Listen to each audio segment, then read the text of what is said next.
You insert your card, type your PIN, and request $100. The machine sounds like it's working, but then nothing comes out. You peek into the slot, and nothing. The ATM isn't broken. You were just ripped off by a scammer. This is the ATM Cash Trap. I've seen it all. For nearly 25 years, I worked at the DOJ, where I investigated some of the largest antitrust cases in the country. Now in retirement, I'm working for you. Welcome to the Antitrust Insider. At first, you might think it's a simple ATM malfunction. What you don't realize in your moment of frustration is that you haven't been foiled by a machine, you've been robbed by a person. This isn't a digital hack. It doesn't require skimmers or clone cards. This is a low-tech but effective fraud that preys on our trust in financial technology. To understand how to beat it, we first need to understand how the ATM Cash Trap works, from the criminal's first move to the victim's last resort. Segment 1. How the ATM Cash Trap works. Part 1. The setup. The scammer, normally during a quiet time, approaches the target ATM. They're not looking for the well-protected machines like the ones outside of a bank branch. They prefer the softer targets like the standalone ATMs in grocery store lobbies, gas stations, bars, or shopping malls.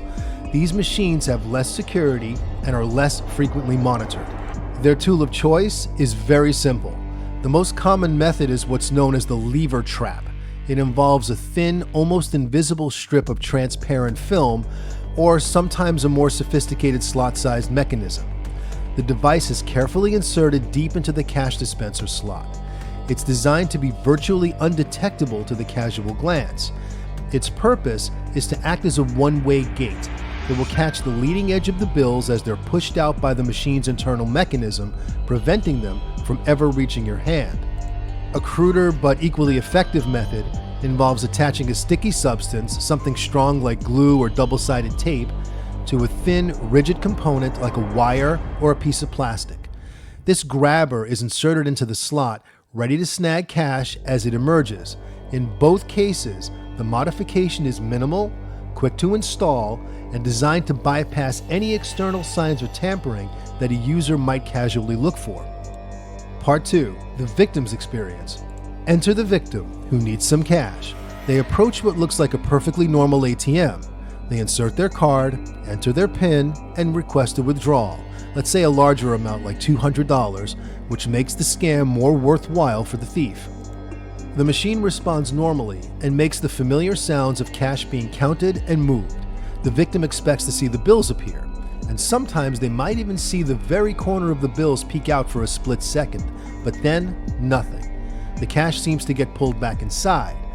The machine might pause and then display an error message like, "Please contact your financial institution," or "Unable to dispense cash."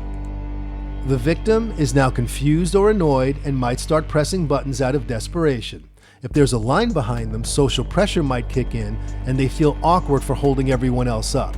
They assume that the machine malfunctioned, that the ATM's internal system will recognize the error, that their account will be credited back, and it will all just be a minor inconvenience. This assumption is exactly what the scammer is banking on. It's a trap! Part 3. The theft. Frustrated, the victim takes their card and walks away. This is the critical moment that the scammer's been waiting for, often from nearby where they can watch everything. They simply walk up to the ATM, reach into the cash dispenser slot, and retrieve their trapping device with the victim's $200 attached to it. The entire transaction is complete. The scammer pockets both the cash and their device and walks away calmly, leaving no evidence behind.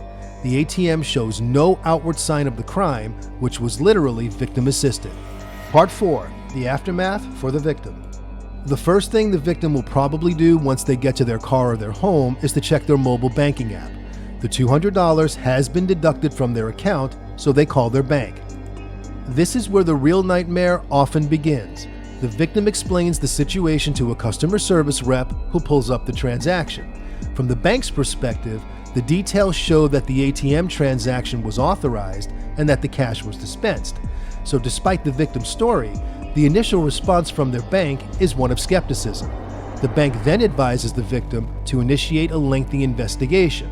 Since the ATM didn't actually belong to the bank itself, this will involve getting third parties involved to check the ATM's physical cash against its electronic records and then reviewing security footage, assuming that's even available.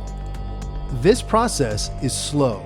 It can take days or even weeks for the bank to complete its investigation and finally reverse the transaction. In the meantime, the victim is out $200. Segment 2. Why this scam is so effective. The ATM Cash Trap, at its core, uses psychological manipulation and exploits systemic weaknesses. First, it exploits our inherent trust in systems. We are programmed to believe that ATMs and the banking infrastructure behind them are secure and function correctly.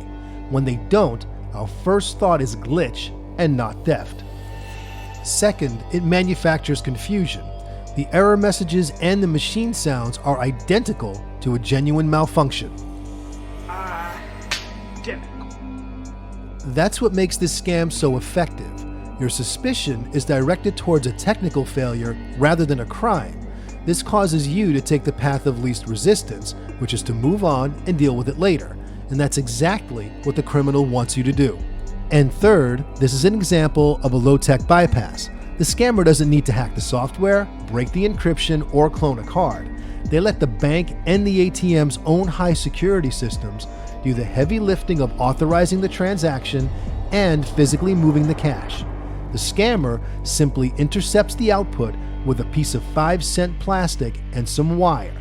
This is a reminder that sometimes the most vulnerable point in any system is the physical interface between the machine and the human. Segment 3, how you can protect yourself. First, inspect the ATM.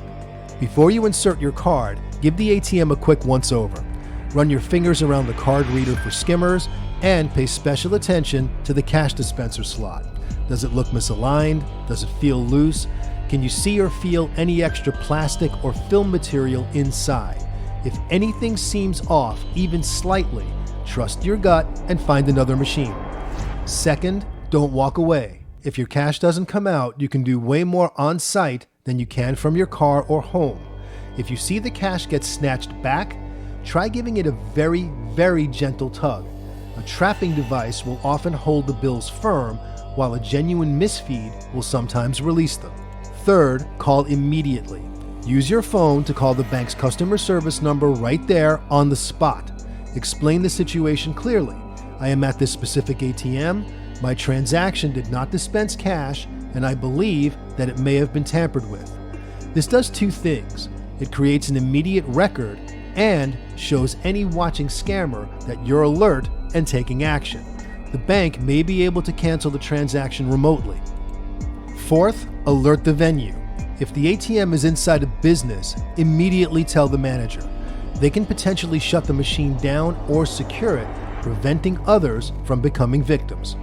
And fifth, whenever possible, use ATMs at bank branches.